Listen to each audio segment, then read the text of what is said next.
అనుభవించడానికి గల కారణం నయము తీసుకున్న ఒక తప్పుడు నిర్ణయము, ఎలీమెలెకు తీసుకున్న ఒక తప్పుడు నిర్ణయము. నా ప్రియ సహోదరి సహోదరుడా, ఉన్న ఒక జీవితం యేసయ్యతో జీవించాలి. గట్టిగా చప్పట్లు కొడతామా?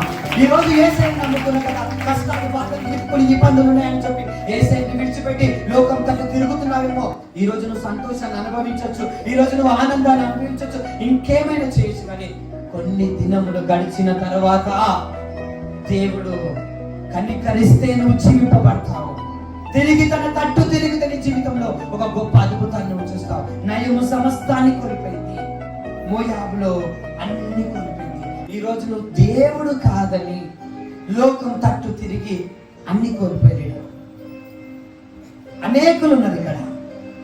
ఎందుకు ఇట్లా చేసిన, ఎందుకు ఇట్లా అయింది?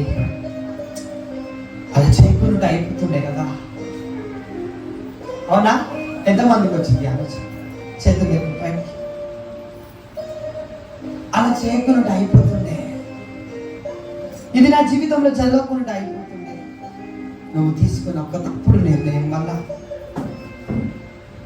నీ జీవితంలో ఈరోజు నువ్వు చేతిని అనుభవిస్తున్నావు, ఈరోజు నువ్వు చీకటిని అనుభవిస్తున్నావు, ఒక బాధను నువ్వు అనుభవిస్తున్నావు.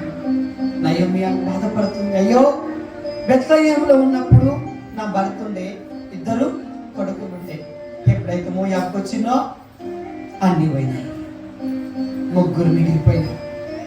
ఆహారం తినడానికి కూడా తింటలేదు, ఏమో ఉందని వెళ్ళిరు, ఏమి